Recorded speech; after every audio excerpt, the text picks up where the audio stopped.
In this week's episode, we do something a little different. Instead of talking to a guest, Devin and I sit down to talk a little bit more about our horse life and what's been happening in it. Unfortunately, Devin and I have both been experiencing health issues with our horses, and we wanted to talk about the different sides of horse ownership and what happens when things don't go according to plan. You are listening to the Horse Radio Network, part of the Equine Network family.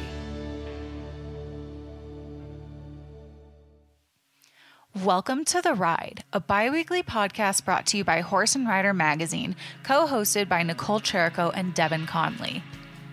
In each episode, we chat with some of the industry's top trainers, clinicians, horsekeeping experts, and professionals to share inspiring stories, training philosophies, and the importance of living your best Western horse life.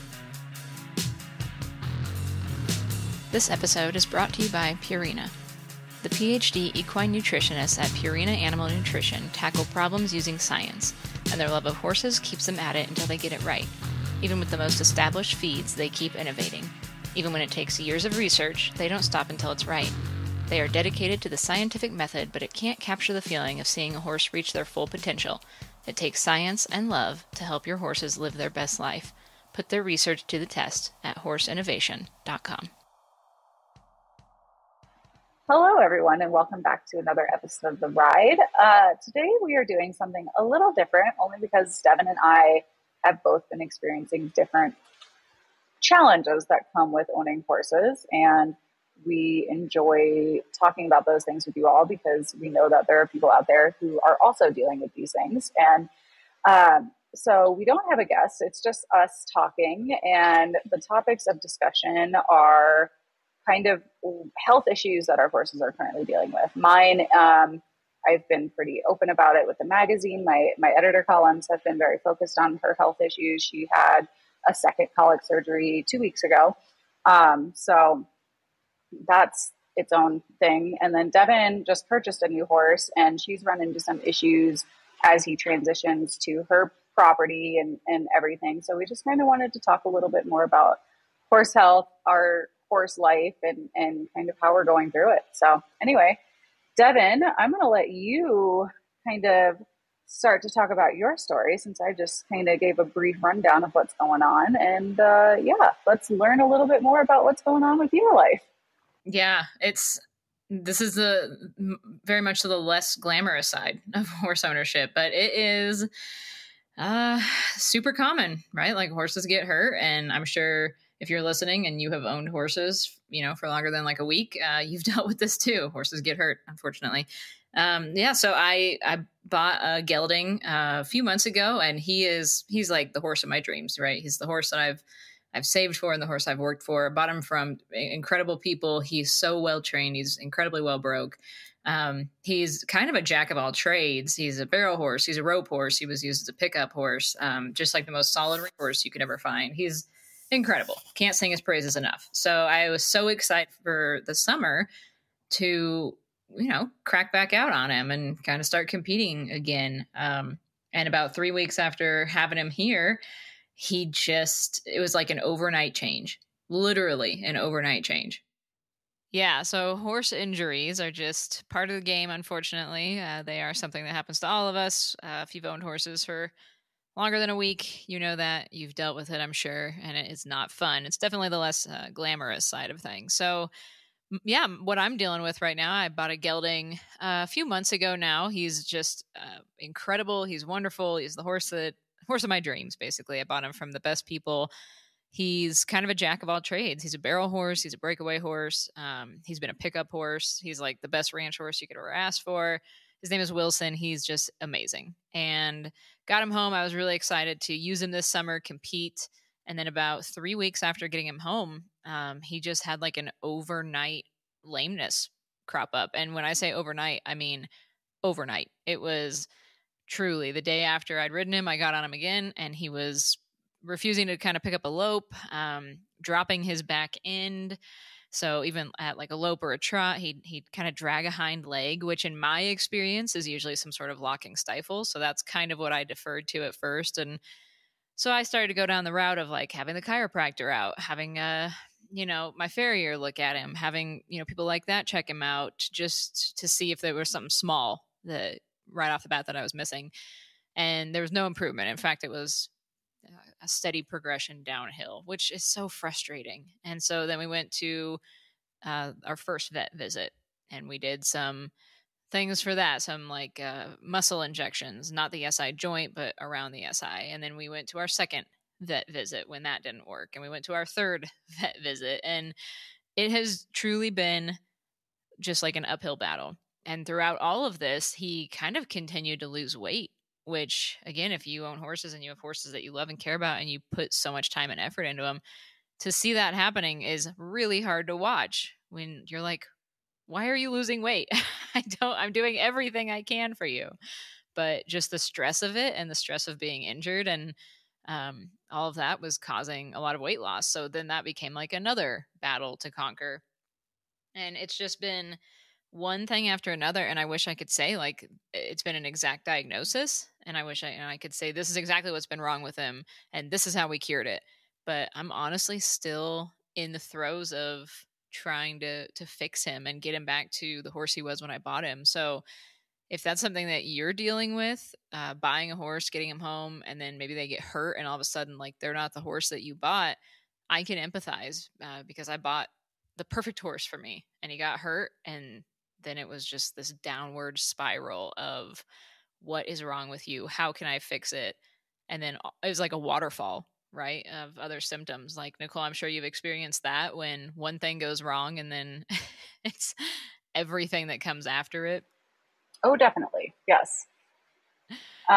No, that's when you told me all this, my mind was blown because you did everything that you're supposed to do as a buyer. You did your pre-purchase exam. You rode him prior to the sale. You did everything that you were supposed to. And like you said, you bought him from, a great family and there was nothing there. It's just like such a freak thing for him to, come home and then 3 weeks later, all of a sudden develop this overnight mystery lameness. Yeah. And I just made a video about this on my social media because that's what I was thinking. And Nichole, we've talked about this. Like you can do everything right as a horse owner and things are still going to go wrong. It's such a hard pill to swallow. But yeah, I bought from a very reputable seller and from a very reputable high-end, horse sale. And it was just in the cards for us to have this challenging time together. But, I know it's going to be very rewarding when I can get him back to being healthy and sound and feeling good. But it's just frustrating to have to go through it. And I've been through this kind of thing before. We all have, like we said, an injured horse or whatever, a long drawn out process, but it doesn't make it any easier, especially because I think one of my biggest things is like, they don't get it. They're a horse. So you can't like explain to them, buddy, you have to be on stall rest. I know you're used to being turned out and you're used to doing all this stuff, but we have to go to the vet. We have to not be riding. We have to do these things so that you can heal and get better. And gosh, that's hard. It's like when you accidentally like step on your dog's paw or something and you can't explain to them like it was an accident. I'm so sorry. But yeah, it's tough to watch. And I know Nichole's story is just unreal what her and her horse have gone through and not being able to explain to your 3-year-old mare why she's at the emergency vet again. Yeah, that's been a heck of a story. Also one of those, you can do everything right and everything will continue to go wrong. On April 12th, I got the phone call that my horse was laying down thrashing and they couldn't get her up. And that's a scary phone call to get. And when I got there, thankfully I live fairly close to my boarding barn. I had already called my vet. I had the people at the barn hand walking her once they were able to get her up, give her Banamine. And she just went downhill really fast. And when my vet got there, I gave him like 15 minutes to do what he wanted to do in the field before we made the call. And for some reason, something in my gut just told me that to hook up the truck and trailer. Like I asked somebody to go hook up the truck and trailer, which seems really extreme when your horse has been colicking for a whole 20 minutes. But there was just something in my gut that said we needed to have a trailer ready to go. And so we did. And my vet got there and he tried running fluids. He did a rectal exam. He did, all the things that you would do during a colic emergency call. And I finally just called it. I was like, we're putting her on a trailer. And my vet is a very good friend of mine as well. And he wholeheartedly agreed and was very, we were very in sync with what we were going to be doing, what our plan was. And, I think one of the biggest things, and this is something that I tell everybody, if your horse does have an emergency call and it's colic, know your plan. Like my vet showed up to the barn, and before he had even had a chance to do anything with her, I said, this horse is a candidate for surgery. So, I don't want to wait until it's too late. I would rather be there a little early and have to pay for her to stay in a hospital overnight than it be so bad that we can't get her on the trailer because she's not standing anymore. So I think that's the biggest takeaway that I can say is know your plan before it happens so that your vet can come up with a plan too, right? Because if I had not told him that this horse was a candidate for surgery, we might have waited a little longer to make that call because he wanted to do everything he possibly could in the field before putting her on that trailer and taking her to the hospital. So that's one of the biggest things that I just feel like I constantly am harping at people now is, know your plan, have a plan and know it. And so when we got to the hospital, thankfully I live 15 minutes away from Littleton Equine, which is probably one of the, a world famous clinic. They have some of the top surgeons in the country. They are wonderful to work with. I hate that I know this so much. But when I got there, we pulled up and they were waiting for us. They had the surgeons ready to go. The techs were ready to go. The anesthesiologist was there. I mean, everybody was ready to go. And the first thing, again, got out of the truck to go to the trailer and said, this horse will go in for surgery. I don't want to wait until it's too late. And sure enough, we opened the trailer doors and she was laying down flat. It took everything I could to just pull her head up so that she was sitting upright.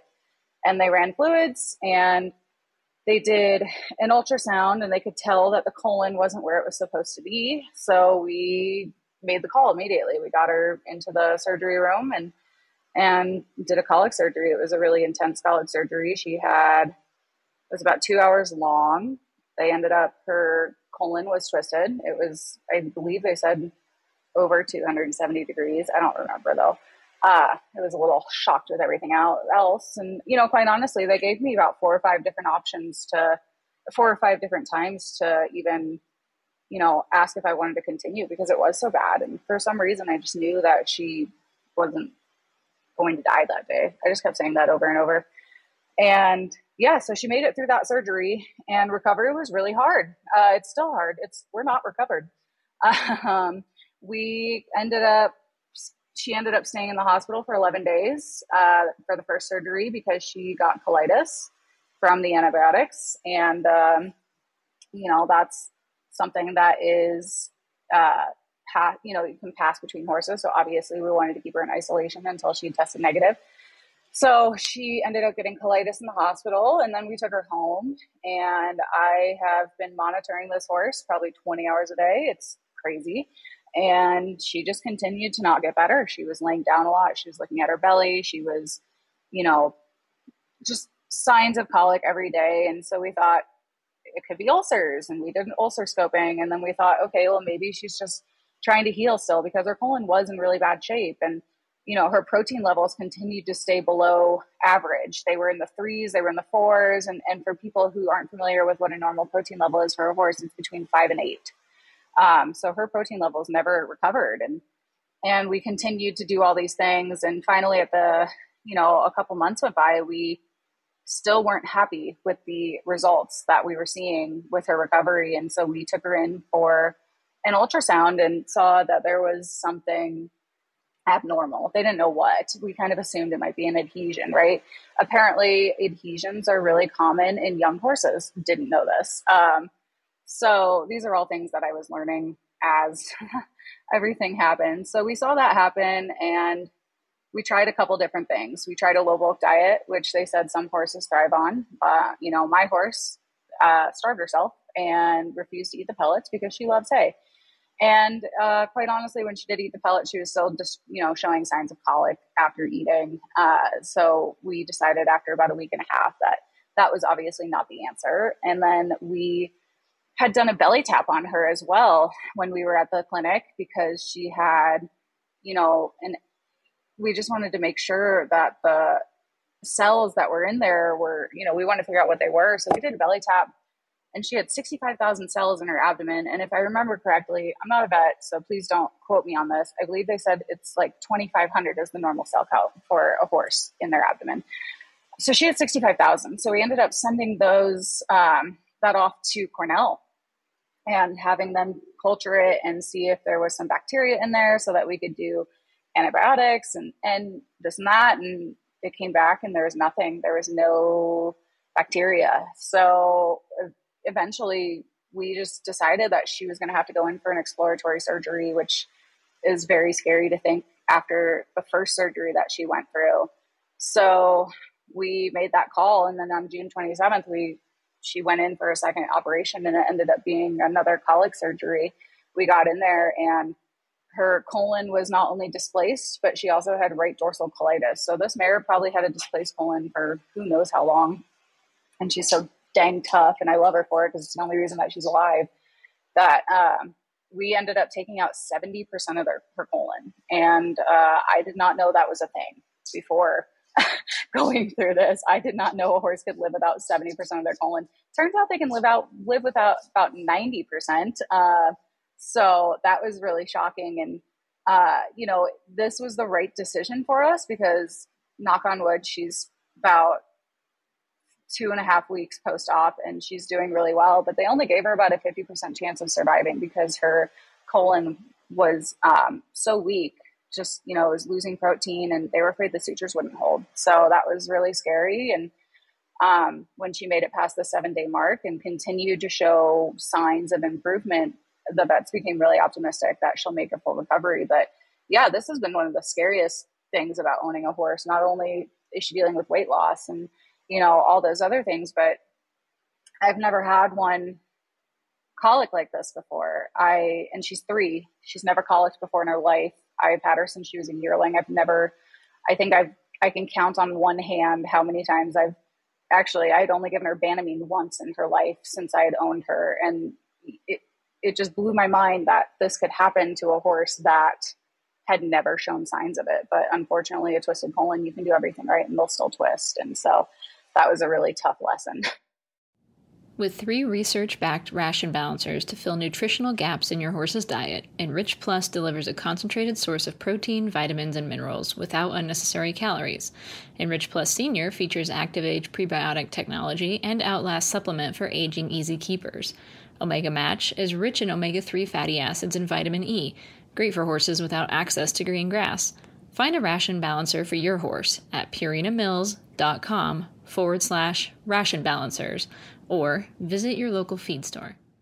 It's such a tough lesson. And like what you've been through with Kira has been just horrific. And then like with Wilson, it's kind of what you were saying. Like this is a horse that he is finished in multiple disciplines and has, that old adage, like never taken a lame step in his life. And it was just timing. And like something that you mentioned that I think is so important, and it was the same with me with my gelding, is like when your gut tells you something's wrong, you have to listen to it. Your horse. And even if you haven't had your horse that long, like if you've been watching their daily habits and you've seen what they're doing and what they're like when they're normal, and then all of a sudden they're not normal, like you got to listen to that. And that was like my gelding.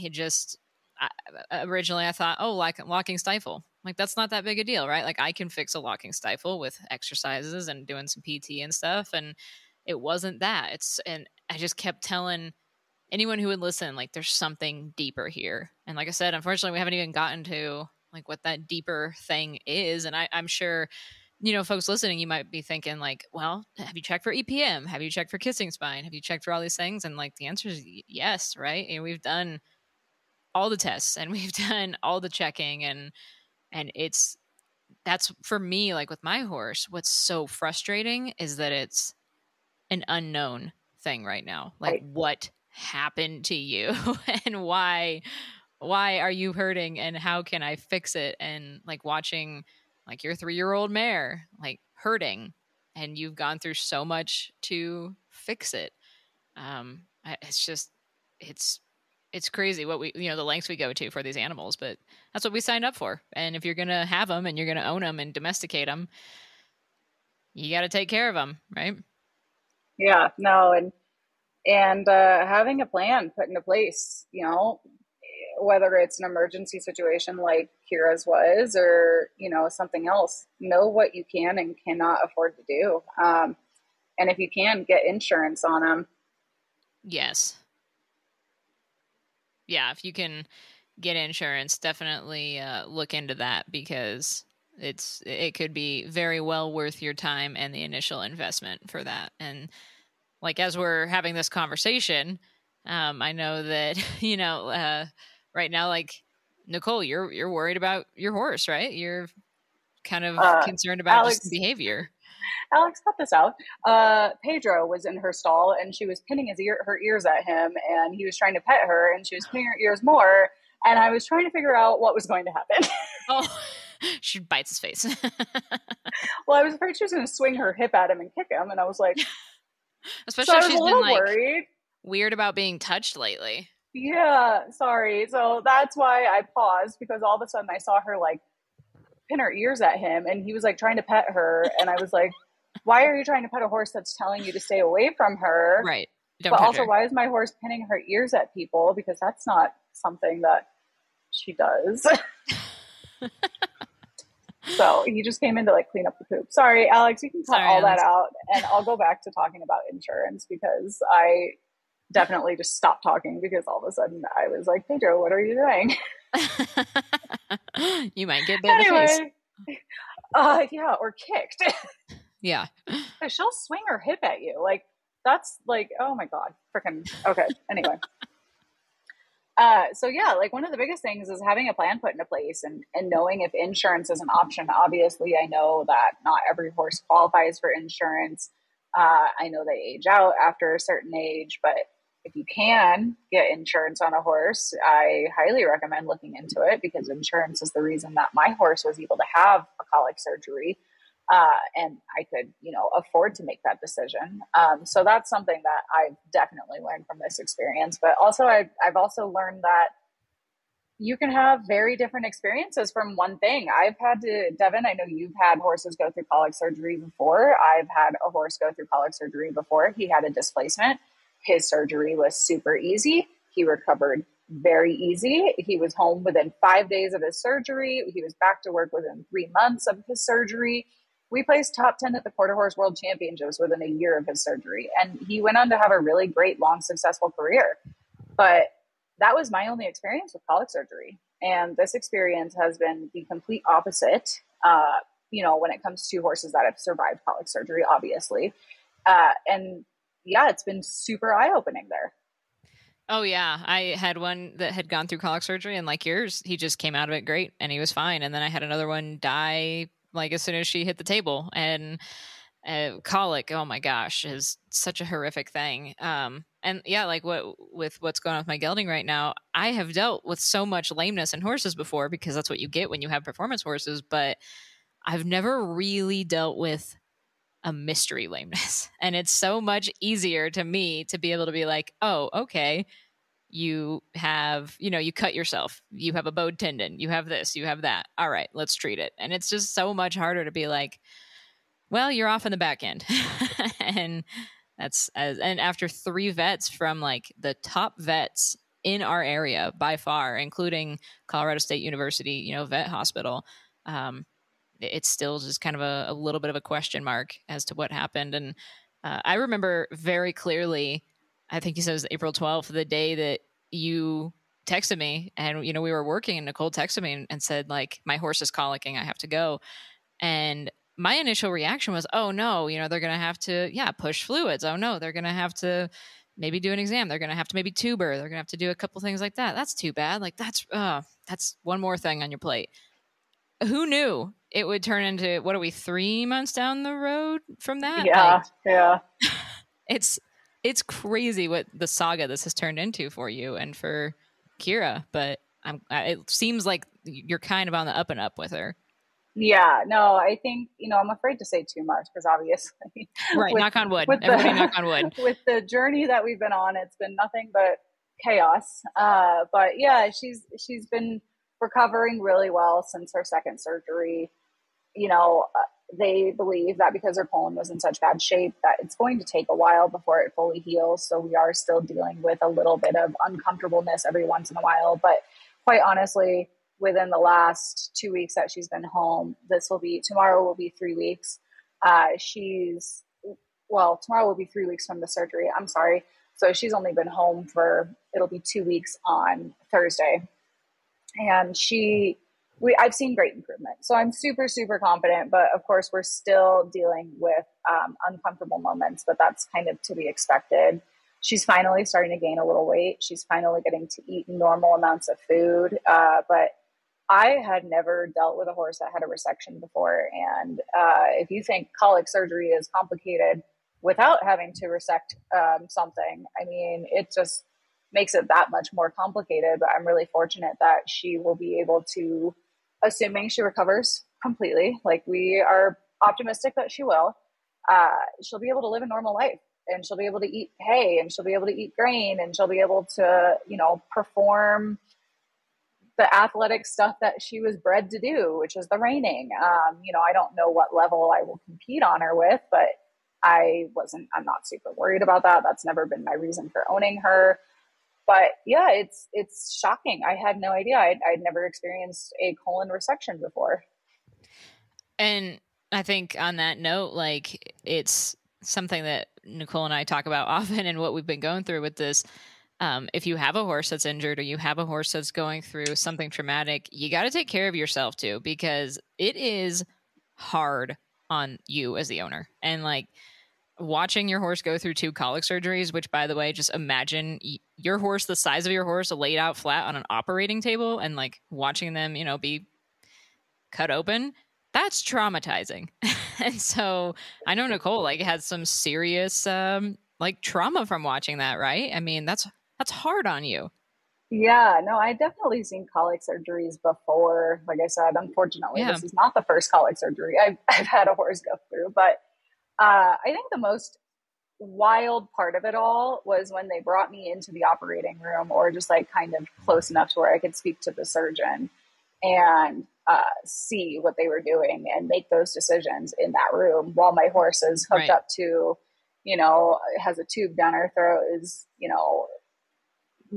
literally cut open with her organs just laying on a table, and making the decision on if we continue or not, because her colon was in such bad shape. They were genuinely concerned that the sutures wouldn't hold and then she would die.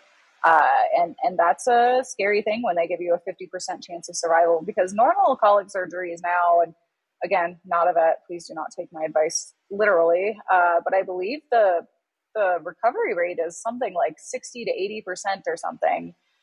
Horses who have colic surgery, it's a 60-80% chance of surviving it, or something around that.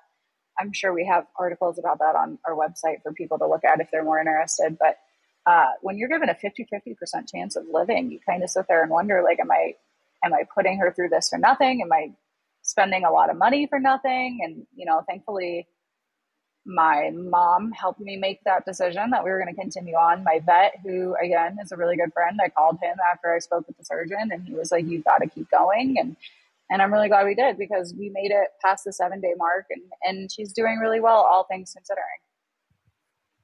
Yeah, those are tough calls to make. It's just, but unfortunately, when you own horses, you have to be prepared for those tough calls. So again, if you glean anything from this episode where we're just commiserating about our injured and sick horses, is that have a plan and be ready to enact that plan, unfortunately. And like on my side, biggest thing that I've been reminded of throughout this whole experience of mine is listen to your gut. I just have known since that day he was dropping his hind end a little bit. It wasn't even terrible that one day, but I was like, there's something wrong with this horse. And a horse like mine, like, he doesn't refuse. So all of a sudden he's refusing to pick up a lope.